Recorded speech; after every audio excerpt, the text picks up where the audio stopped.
Hello and welcome to the Dream Team Professor podcast. We get our final 5 transfers of the season dropping tomorrow. So in this episode, we're going to be looking at the top teams and players to target till the end of the season. I'll also be giving you a quick team update to show you how my best teams are getting on. So we'll get started with my team updates. Timestamps are below if you want to skip ahead to the players to target.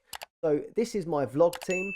I've had a pretty good week, to be fair. I've had 95 points for the game week, and that's inside the top 100 for points this month as well. So again, another good month, and I've dropped in rank from 515 down to 435th. We're recording this just after the Man United Brighton game as well, so this is completely up to date. Total points is on 2,373 for the season. And I'm completely out of transfers due to a lot of injuries and stuff that have gone on so far this month. So be glad to get the next 5 transfers dropping tomorrow. So I've got David De Gea in goal, who got me 5 points. He was unlucky tonight, conceded that late penalty, last minute of the game, and ended up missing out on the rating. So just the 5 points from him. Honestly, I wasn't expecting any clean sheets from Aston Villa and Brighton. So 5 points, I will take that. Akanji, he got me 5 points. He actually got a clean sheet in that West Ham game. He did start on the bench, but did come on to get the clean sheet points. In that Fulham game, it was another disappointing game where they conceded just the 1 goal, and it seemed like they'll never keep a clean sheet, Man City, but managed the 5 points for getting the clean sheet against West Ham. Trent Alexander-Arnold, he's had a really good time, so he's got me 13 points this game week. Got the star man in that Fulham game, and Liverpool, another team that looked like they weren't going to keep any clean sheets, but finally kept one in that Fulham game, and he got me 13 points. John Stones, he's been really good. He got me 8 points. Bruno Fernandes with just the 11 points this game week, but still a pretty good return from him. Managed just the rating in today's game. Kevin De Bruyne, been a disappointing week for him. So after the Arsenal game, he picked up an injury. We're not too sure how that one's looking at the minute. So he had no appearances this week. Obviously, I was out of transfers, so I couldn't replace him. I don't think I would have anyway, because I think he should be back fairly soon. But Pep's been a bit mysterious with his updates on the injury. The last update I saw is that De Bruyne is moving again. So good to hear, but not so sure when he'll be back. Not in a rush to get him out though, because I saw a few of these Twitter rumour pages and stuff saying that he could be back for the Real Madrid game, or he might even be back for the Leeds game. So I'm going to keep him in for now anyway. Riyad Mahrez, so he's had a bit of an upturn lately. So he got his hat-trick last week, and he's managed 10 points this game week as well, which is pretty good. He got an assist in that West Ham game. And then Bukayo Saka, he's been a little bit disappointing lately, a little bit off form, but he got me 3 points in that Chelsea game. But up front, the big hitters are delivering. So I've got Salah up front. He got me 16 points. He's looking really good at the minute for Liverpool. Kane got me 8 points. And Haaland's got me 16 points, breaking every record known to man. So pretty good game week overall. And yeah, I'm liking seeing my rank get smaller and smaller at the minute. So hopefully I can keep pushing on. Saka, he's the main person I'm going to be looking to move on from my team. So just the 3 points. But as you'll see when we go on in a minute, he's only got 4 games left to play this season. So I'm looking to move him on for someone like a Grealish, or maybe even a Foden, someone that plays more games, because we'll go on to see that Man City have got possibly up to 9 games versus Arsenal's 4 games. So I'll be looking to move him on. Salah and Kane, it's a similar situation. They only have 4 games left this season. Liverpool and Spurs, they're different gravy. Salah and Kane really are delivering at the minute. Even with Kane playing for Spurs, when they're not playing that well, he's still getting the points. So I think I'm pretty happy to keep with this front 3, and Saka's the only urgent change that I'm going to be looking to make. Trent Alexander-Arnold, again, is in the same boat of only having the 4 fixtures, but he is getting those returns. So I'll move on to that, and we'll come on to that in the next part. But the only other thing is David De Gea. May look a little bit better to move on to potentially an Ederson, but at the moment I think I'm going to stick. So I don't think it's worth using a transfer to get my goalkeeper out for Ederson. Bear in mind, Ederson was actually dropped for that last game as well. So this is my second best team, and I've gone pretty City heavy in this one. So game week points was 83. Total points is 2,290, and the rank is at 1.7k at the minute, so a bit far off that other team. I've got one transfer left in this one. I'll run through the team and then I'll show you how I'm going to use that last transfer before the deadline.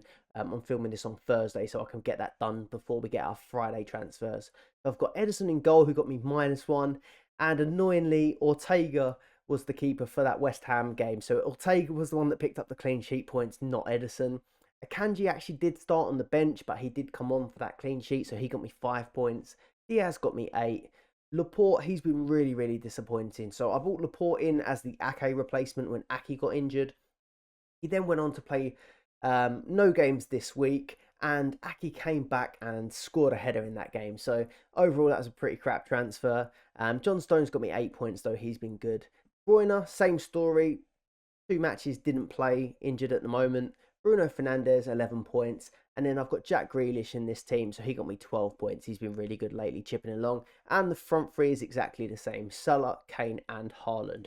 So with my one transfer, that's going to be Laporte straight back out to Ake. Hopefully Ake can stay fit. I think he'll be favoured for these bigger games coming up. Where this team is a little bit more behind than the other one as well, I've got really nothing to lose. This team isn't in any mini leagues or anything like that. I'm just playing this one for fun. So I think I'm going to take a few gambles in this one. I'm going to go pretty heavy on City, I think. So I'm going to take Bruno Fernandes out with my first transfer, I think, for their next game. And I'm looking at either Foden or Mahrez for that one.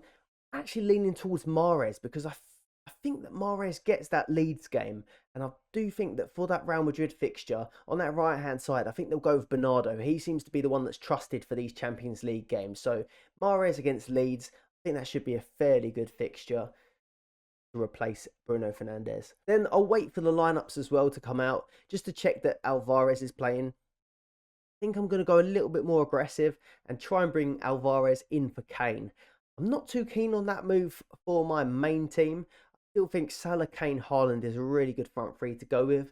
But this team's at 1.7k now, and I think I have got to take a few chances if I'm going to make it rise up the ranks. So I'm going to take Kane out for Alvarez, I think, with my other move, just as long as Alvarez is starting. And the reason for that one is Alvarez is playing instead of Kevin De Bruyne at the minute. So if Kevin De Bruyne isn't playing in that Leeds game, maybe Alvarez will come in. And there's plenty of games for City this month as well. So Alvarez could potentially feature in, 9 games versus Kane's 4. So yeah, it could be a good move for fixtures, but Kane does play every minute of every game, whereas Alvarez is a little bit more risky. But that's how I'm going to play this team, I think. Right, coming on to the fixtures then. So as always, we've got the fixtures on screen from ffstuff.co.uk. They have a really good fixture ticker here, and this shows all of the teams. You can move the little arrows between the dates, but really from now it's just from May till the end of the season, and it just shows you how many matches each team has left. So Man City are showing as 7. Actually, that's going to be 8 once the FA Cup final is there, and then it could potentially be 9 if Manchester City get past Real Madrid in that semi-final game. So City are looking like the team that has a lot more fixtures than anyone else, and it'll be even more if they do get past Real Madrid. West Ham, so they have 6 fixtures, and it could potentially be a 7th fixture if they get past AZ Alkmaar and then play in the final of the Europa League Conference. And then Man United, they're 3rd for potential most fixtures. They have 5 fixtures currently lined up on this, but it will be 6 fixtures once that FA Cup final is added. So yeah, City, West Ham and Man United are looking like the teams with the most fixtures. And actually Brighton as well. Brighton are down as having 6 as well. So they've got some pretty good fixtures there as well. So City, West Ham, Man United and Brighton are the teams potentially to target if you want to maximise them fixtures on Sun Dream Team. I did put Newcastle down because Newcastle have 5. I did put Chelsea down because they have 5. But then I just realised that they're not that good. They're not that good anymore. So... or for now anyway, they're going to be back. But 5 fixtures for Chelsea, I still won't be targeting them. So I sort of scrap them at the minute. And then all of the other teams are on 4 fixtures from now until the end of the season. So you can obviously see it's a real big advantage to look at Man City, West Ham, and Man United, and then potentially Brighton and Newcastle as well. So yeah, they're the main teams that we're going to be looking at, and I've highlighted them here, so you can tick them on that FF Stuff website. I've ticked Manchester City, Liverpool, Man United, Tottenham Hotspur, Arsenal, West Ham, Brighton, and Newcastle as the teams that I'm going to run through with you for this month. Obviously, there are picks from the other teams if you want to take some punts or some gambles, but they're not really teams that or players that I'm going to want to target. Right, so I've highlighted the teams that I think we should be targeting for May, or at least considering. And I'm going to go through these one by one, starting with Man City because they have by far the most fixtures at the minute and they're in ridiculous form as well. So we'll go to Man City to start with.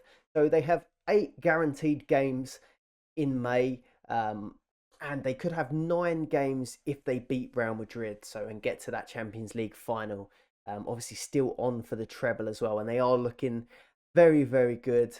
I'm not that happy about, to be honest, because I'm an Arsenal fan, but what can you do, to be fair? So they have the most fixtures, and obviously I said some of the teams actually only have 4 fixtures, like a Liverpool and a Spurs. Arsenal only have 4 fixtures, so technically Man City are going to play at least double the fixtures of those teams, and even one extra if they do get through to that final. And in comparison to like Man United, they could have 2 to 3 more fixtures than Man United. So Man City really are going to be the team to target this month.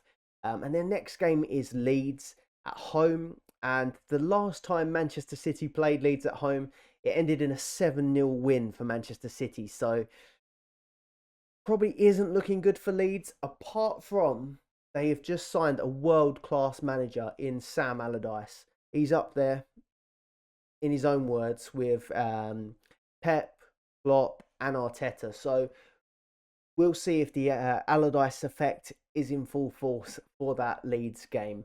I'm not so sure it will be. But Kevin De Bruyne, we're going to start with him because he's causing a little bit of trouble in our teams at the minute. So obviously he missed the last 2 games, but he has been in really, really good form before that.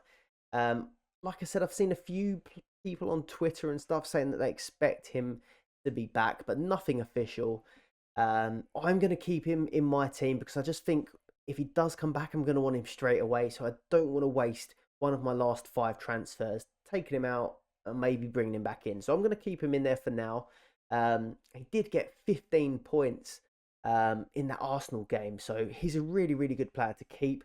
Let me know in the comments below if you're going to sell him potentially if he's missing from that Leeds game. But I do think he'll be back at least by the Real Madrid game. Then Nathan Ake, I'm going to come on to him. So he's back and he come back with a goal and a 13-pointer, a clean sheet against West Ham.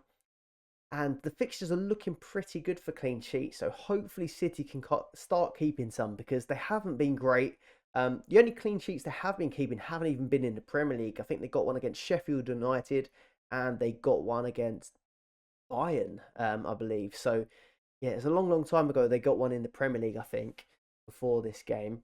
But looking at this City defence, I still think they're going to be the ones to target. So Leeds at home, Real Madrid away is obviously going to be a tough one. Everton away, Real Madrid at home, Chelsea at home. It's not a bad fixture anymore.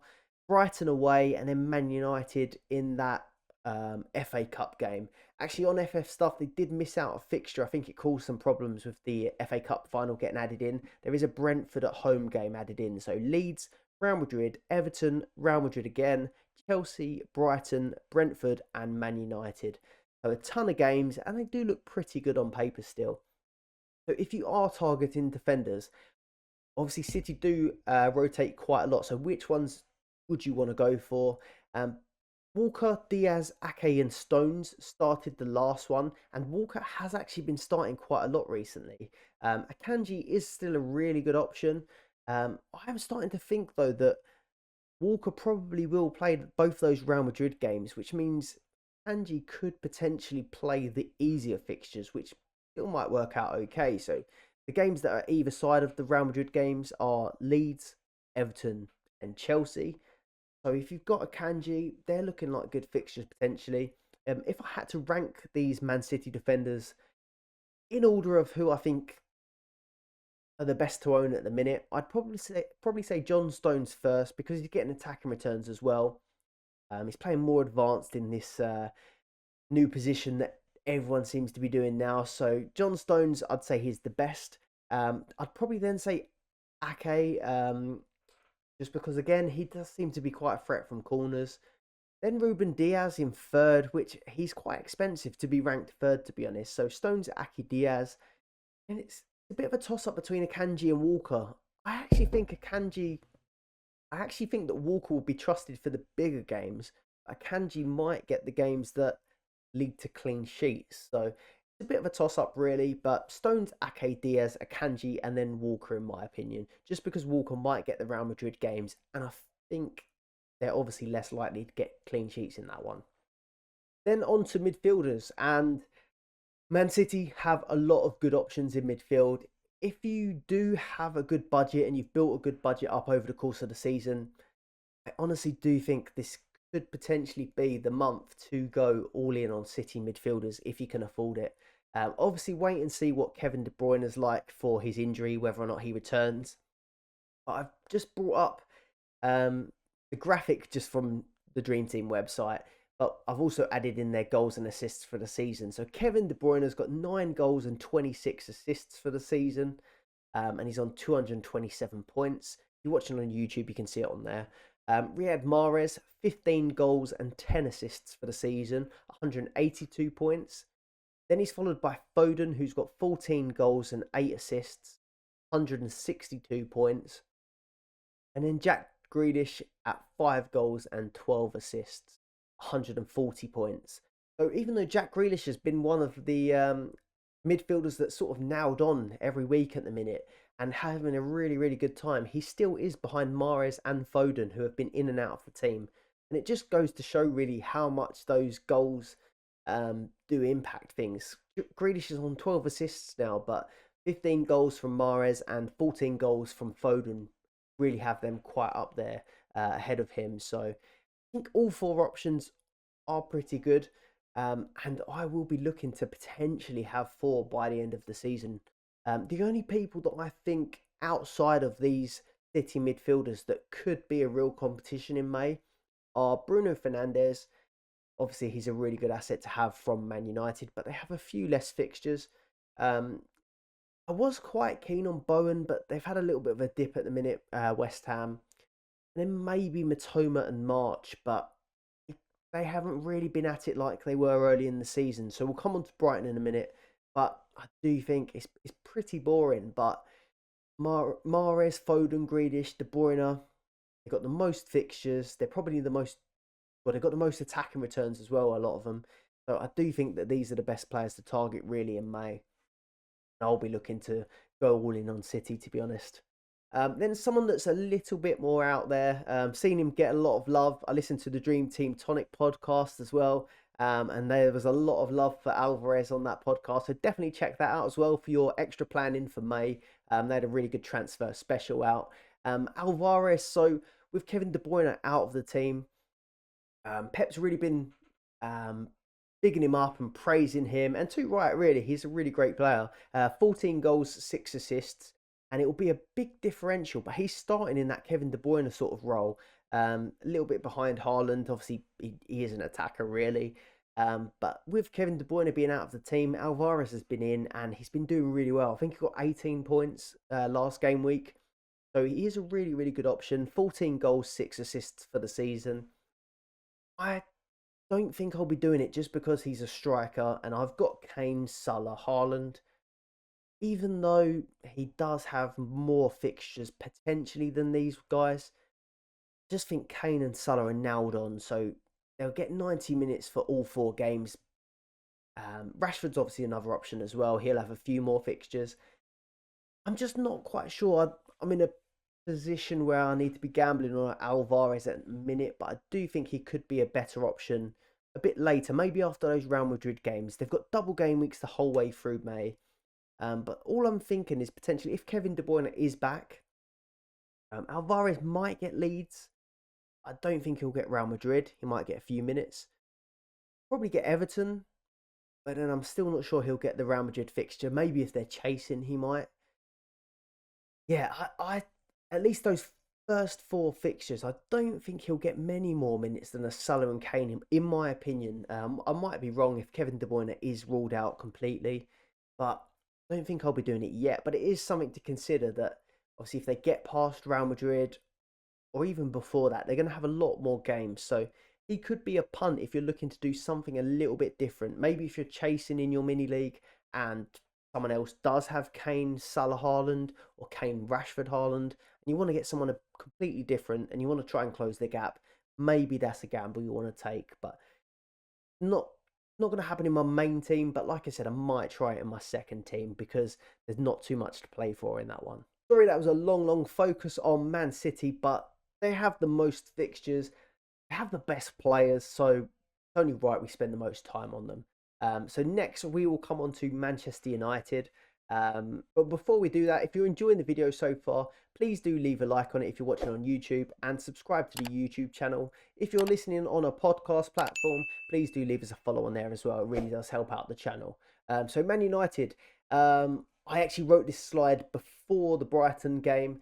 So obviously they just had a really disappointing defeat against Brighton where they conceded basically the last kick of the game. I think Luke Shaw giving away a penalty, and we kind of wasn't feeling very confident that David De Gea would save that penalty after the FA Cup final antics. But Man United, so they've got 6 games left this season. That's 5 games plus the FA Cup final against Manchester City, and only Man City have more games. West Ham have the same amount of fixtures, possibly one more if they do get through to the Conference League final. We're going to start with the Man United defence then. So obviously they kept a few clean sheets that I didn't expect them to keep recently. So they had 120 minutes against Brighton in that final and went to penalties. So obviously they ended up keeping the clean sheet there. And then against Villa as well, who've been scoring a ton of goals. They've got Ollie Watkins on fire. They still managed to keep a clean sheet in that one. So that was damaging my rank actually, out having quite a lot of Man City players myself. Yeah, and with Martinez and Varane being out, I really didn't think they would be keeping this many clean sheets. But yeah, they proved us wrong, and they were quite unlucky tonight not to keep a clean sheet as well. So I still wouldn't be against having Manchester United defenders, even though I do have a lot of Manchester City. There's a lot less rotation risk, I think, compared to City as well. So at the moment, they're playing David De Gea in goal, obviously. Wan-Bissaka right back, Lindelof and Shaw at centre back, and then Dalot at left back. Sometimes Malacia might be in there, Dalot might play right back, but apart from that, that is pretty much how they line up most of the time. David De Gea, he's actually got the most clean sheets on Dream Team this season, so 23 clean sheets in total. That's obviously all competitions with Dream Team. And next up is Pope behind him with 17 and Edison with 16. So 23 clean sheets. He is well ahead of all the other goalkeepers. And if you were considering moving David De Gea to Edison, you might just want to potentially just hold fire because Ortega started in goal in that last game and kept a clean sheet. So I think it probably was just a bit of rotation there to keep things fresh, but probably not worth moving yet. Then, if you're liking the look of Manchester United defenders, I'd probably say Luke Shaw is, although he did give away a penalty tonight, I do think he's by far the best option in that Manchester United defence. He's had 19-7 ratings out of 41 games this season, so a really good season for him, to be honest. And he's looking pretty good at centre-back, to be fair. I wasn't too sure when they started to do it earlier in the season, but he has impressed me, really, these last few games playing at centre-back while Martinez and Varane are out. But personally, I still would go the City route just for the extra games. Then on to sort of the attackers and the midfielders. I still think Bruno Fernandes is a good option, which is why I'm going to maybe give him an extra week in my main team. He's got 11 goals and 14 assists this season, so still a really good season. Picks up the ratings more often than not. And it's likely that he does start all 6 games. So although City have between 8 and 9 games left, choose a Mahrez, for example, over a Bruno. Mahrez might only play one of the 2 games each game week. Double game weeks the whole way through, but there's no guarantee that he starts every game. The same with Foden. Grealish seems to be getting more minutes than those other two. But Bruno, he's going to pretty much play every minute of every game from this six. So that's one of the things that's still making me like the look of Bruno a little bit. And he's also back playing at number 10 as well now. Obviously, did fill in a little bit and drop a little bit deeper. They had that phase where Sabitzer was kind of playing at 10. But when he's in that 10 position, he does look a lot more dangerous. And in his last five, he's got an average of 5.6 points per game. So Bruno's still a really top player. And then this is an obvious one, Marcus Rashford. I took him out when he had his injury, and I haven't brought him back in my teams yet. Just because Salah, Kane, and Haaland has been working out pretty well for me. But he does have two more games than both of those players, Kane and Salah, from now to the end of the season. So 6 games for Rashford, and he probably is going to play all 6 as well. I do think Salah and Kane will play every fixture, but 4 fixtures for Salah, 4 fixtures for Kane versus 6 fixtures for Rashford. Something to weigh up. Didn't get anything tonight. I think he might have got the 3 points. Salah and Kane are in really good form. So Salah's got 16 points for the game week. Kane got 8. I don't think I updated this graphic, but I think Rashford got 3 off the top of my head. But interestingly, Rashford, Salah, Kane all on 5.5 average points per game. So it's really quite close between them. Rashford's on 287 leading. Salah's on 251 and Kane is on 248. So there really isn't that much between them. I'm not sure who I think will finish the season with the most amount of points. Obviously, Rashford's at the top now, but if they all started on a level playing field, I think it's going to be pretty close between them. These fixtures are West Ham away, Wolves at home, Bournemouth away, Chelsea at home, Fulham at home, and then Man City to end the season in that FA Cup final. So, a bit of a mixed bag there for Man United. I expect Rashford will still pick up a load of goals, but who will score the most points from now to the end of the season? Rashford, Salah, or Kane? Let us know in the comments below. I am leaning towards Salah personally. I just think Liverpool seem to be scoring a ton of goals at the moment. So even with more fixtures, just leaning towards Salah at the moment. Then on to West Ham, the Mighty Hammers. They didn't do Arsenal a favour against Manchester City, but to be fair, they did put a really solid half in. They've got 6 fixtures from now till the end of the season, and a potential 7 fixtures if they can beat AZ Alkmaar. Before I go on to that part, the bookies actually have West Ham as favourites to beat AZ Alkmaar and win the Europa League conference. So could we see a European trophy at West Ham? 3 losses on the bounce though for West Ham, so it hasn't been good form-wise. But they have played Liverpool, Palace and City, conceded 9 in 3 games. So I'm going to say avoid defence. In the last video, I did say maybe we could look at Zuma, but Zuma went off injured in that Palace game. And yeah, I'm not going to go with their defenders anymore. So I'll take that one back. I'm sorry if you went there. Attackers though, so Antonio, he has actually started 7 games in a row, which surprised me because when they signed Danny Ings, I did think that Danny Ings was going to be the main starter. We know both of them have a few injury problems, but I thought they'd either do 1 game each, or Ings probably would be the one that they wanted to start in most of the games. But no, Antonio started 7 in a row, and he's been pretty good recently. So he got a bit of a kick up the arse when Ings signed.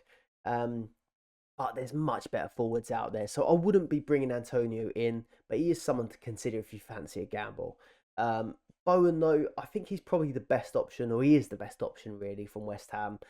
He does have no returns in his last 3. And Liverpool and City are both really tough games. That Palace game was just all over the place. And before those 3, he did have 6 returns in a row before that Liverpool game with 5 assists and 1 goal. So we know he's capable of it. It's an exciting differential, but from those previous slides, I just think that I'd go for City midfielders before I'd go for Bowen. So the only way I'd go for Bowen at the minute is if I couldn't afford to have the City midfielders. So yeah, that's how I see it. 11 goals, 9 assists for the season though. So he is a really good option still. They face Man United at home next, AZ Alkmaar at home, Brentford away, AZ again, Leeds at home, and then Leicester away on the last game of the season. So Yeah, I don't see myself bringing in any West Ham players, but if I was going to take a punt, I think Bowen's a pretty good option. Then on to Liverpool, who are in really, really good form actually. And I'm a little bit disappointed they do just only have the 4 fixtures. Obviously, you've seen I've got Trent and Salah in my current team, and they're the main ones I'm going to pick out. So 4 fixtures, 4 winnable games as well. So Brentford at home, Leicester away, Villa at home, and Southampton away. Liverpool have 5 wins in a row, and they're unbeaten in 7. So really, really good form, and they're just going for it from now to the end of the season, it looks like. I'm going to start things off with Trent Alexander-Arnold playing in that new sort of midfield inverted right back role. He's got 11 assists for the season and 2 goals. And he has the second most ratings of any defender with 23 7 ratings. Trippier is first with 29. Trippier did get a lot of those at the start of the season, and Trent's been in good form recently, while Trippier hasn't been in as good form. So in that last game, Trent did get the star man, so a 13-pointer against Fulham, and that was a rare clean sheet for Liverpool actually. His last 5 average is 5.8, and he has 6 attacking returns in 7 games. If you're watching on YouTube, I've brought that up on the screen, and it's crazy, really. So he scored 3 points, 7 points, 4 points, 5 points. He blanked against Spurs, but he got a 6.9 rating and an assist. So he was unlucky there. And then obviously that 13-pointer against Fulham. The ratings are all very high. And the fact that he's scoring these points when he conceded 2-1, 2-1, and 3 goals, pretty ridiculous. And the one game where he didn't concede, he got star man. So if Liverpool can keep clean sheets in any of these games to the end of the season, I do think he'll rank quite highly or rate quite highly. So although he does just have the 4 games, it's kind of weighing up whether or not I think Trent can do more in 4 games, City defender in sort of 8 or 9 fixtures.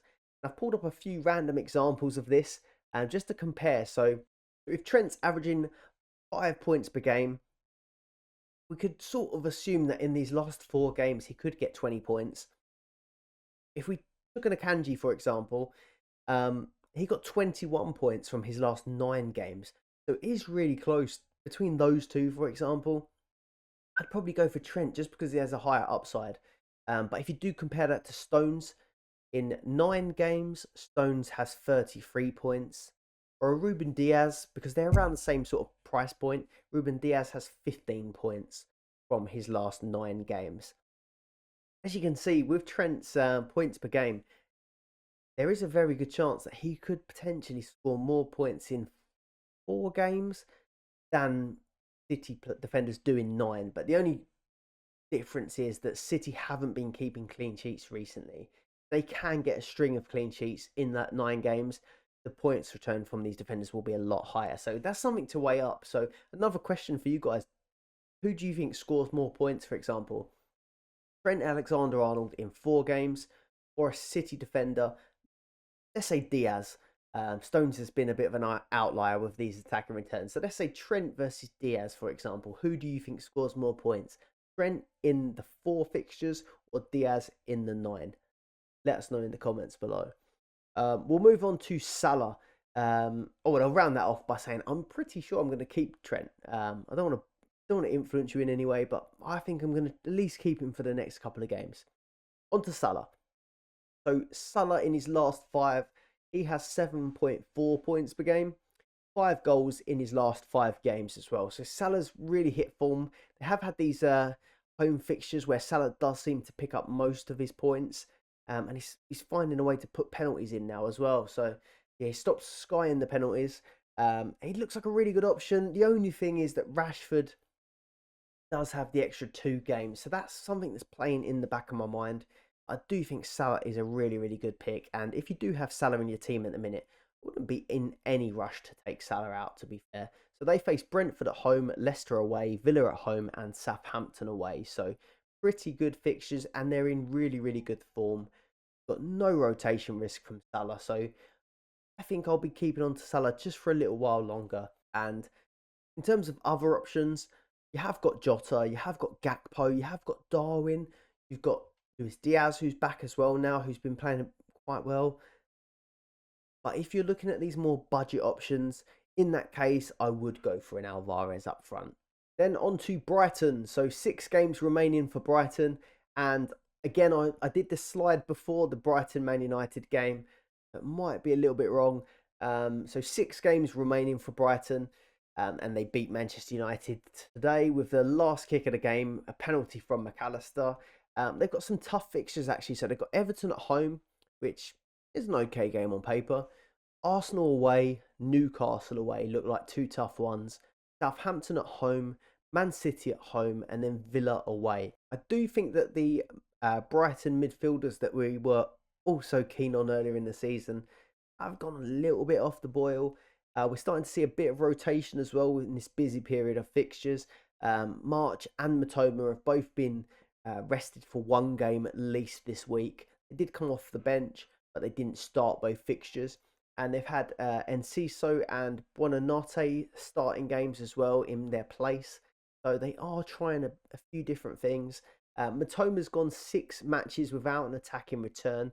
He's been probably my favourite Brighton midfielder so far of the season. Solly March, he's had 2 assists in his last 6. And then McAllister had put down that he had no returns in his last 6, but he turned that around today. He got the winning penalty of the game, and I think he clinched the Star Man Award. I'll just double check. Yep, 13 points for McAllister for slotting away a 99th minute penalty against Man United. So he's redeemed himself. He's not on the 0 returns list. But overall, I do think that Brighton have gone a little bit off the boil. They've been performing really, really well, of course. But I just don't think I'll be as keen as I was to get their midfielders in. If you have got them though, you could still hang on to them. I don't think it's any rush because they do have a lot of fixtures still compared to other teams. I just don't think I'll be specifically bringing them in instead of a Man City midfielder, in my opinion. Then we have my team, Arsenal. So just the 4 fixtures remaining for Arsenal. The next 2 games are going to be especially difficult. So Newcastle away, not looking forward to that one. And then Brighton at home. Brighton have been brilliant. So 2 really hard fixtures, followed by Forest away, who are probably going to be fighting for their lives, and then Wolves at home. So, yeah, first 2 fixtures look pretty bad. The second 2 look okay. But it's been a really good season for Arsenal and for Arsenal assets on Dream Team. But I think it's probably time to move on from them. So, defensively, we've been an absolute shambles recently with Rob Holding coming in. We've had the Tomiyasu injury and the Saliba injury. Not been good since then. And now it looked like, there's not been anything official, I don't think, but it looked like Gabriel picked up an injury in the last game as well. So Kivior and Holding maybe starting as a centre-back pairing for Brighton and Newcastle. A thing of nightmares, to be fair. So if you've got the defenders from Arsenal, I would be moving them out as a priority in May. Midfield-wise and striker-wise, I still think there are some good options, and if you've got a lot of other fires to put out in your team, you don't want to be using all of your transfers straight off the bat. So if you've got a lot of problems with your team, I would hang on to maybe one of these attackers or midfielders. I do think there are better options. If you've got other priorities, I still think that it's okay to maybe hang on to 1 or 2, more likely 1. But Ødegaard, he's been on really good form at the minute. So 18 points against Chelsea, 2 really good goals. And I don't know, it feels like it's sort of gone under the radar, but 14 goals and 7 assists for Ødegaard this season just seems like a really, really good return, and one that I wasn't really expecting. Thought he might hit double figures, but 14 goals is a really impressive feat from him. And he's someone that's been fairly cheap throughout the year as well. So I expect him to be a lot more expensive next year. Saka has only had 1 goal and 1 assist in his last 6. And I think that he's looking a little bit tired at the minute. I wouldn't be targeting him. As you've seen, I've got him in my main team and I'll be looking to move him on. But again, if you've got a lot of other problems to sort, like if you had an Arsenal defender and Arsenal midfielders, I'd be getting the defenders out much, much quicker than I'd be getting Saka out. But if you've got plenty of transfers and not that many problems to solve, he would be someone I'd be getting out. Martinelli, 15 goals, 6 assists. He has had a really, really good season. And he's been pretty good of late as well. But he has got that rotation risk with Trossard. And with just 4 fixtures left for the season, I definitely wouldn't be bringing him in. And I'd be leaning towards taking him out. Same for Gabriel Jesus. And he has been really, really good since he's been back. 5 goals in 6 games. It would be a really good differential. Again, maybe if you want to do something different, if your mini league rivals have got same Kane, Salah, Haaland, and you want to go a bit different, maybe Gabriel Jesus is an option. But just those 4 fixtures are so off-putting at the minute. So my general advice would be just, if you have to live with having like one of these 4 players, Ødegaard, Saka, Martinelli, Jesus, not the end of the world. But I would be looking to get them out, really, in my opinion. Then the last 2 teams I'm going to mention, I've just done a best of the rest slide. I'm going to mention Newcastle because they do have an extra game over most teams. They have 5 games left till the end of the season. They have Arsenal at home, Leeds away, Brighton at home, Leicester at home, and Chelsea away. So 3 home games in that run, and Newcastle have been a real force at home. So... and they've gone full circle now. So they started off the season by being ridiculously solid, keeping a ton of clean sheets. If you were on the Newcastle block earlier in the season, you'll know all about that. But they've gone full circle and now they're scoring a ton of goals and letting in at least 1 every game, which is a bit disappointing. No clean sheets in their last 6, but they are banging in the goals. So Wilson, I'm going to start with him. And Isaac and Wilson have both been really, really good. But Wilson's probably pulled ahead a little bit now. So he's got 2 18-pointers in a row, which is ridiculous. So if you took a punt on him, let us know in the comments below. But that's a really, really good punt if you did go there. 5 goals in his last 3 games.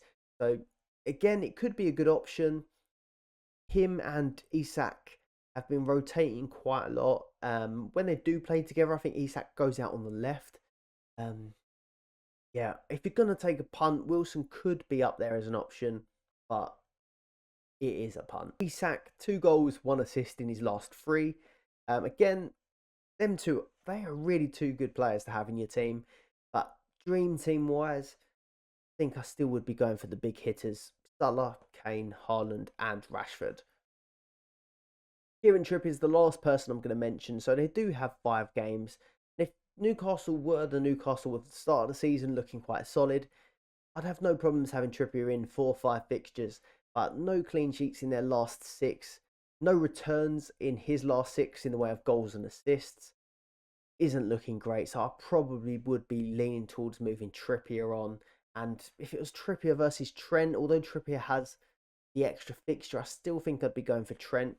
Or if with Trippier, you could afford to move him from Trippier to Stones. So yeah, I would be moving Trippier on, to be honest with you. Then Spurs, the same all season. Harry Kane, the Harry Kane team, and I feel bad because he's been absolutely incredible, even when they haven't been playing well.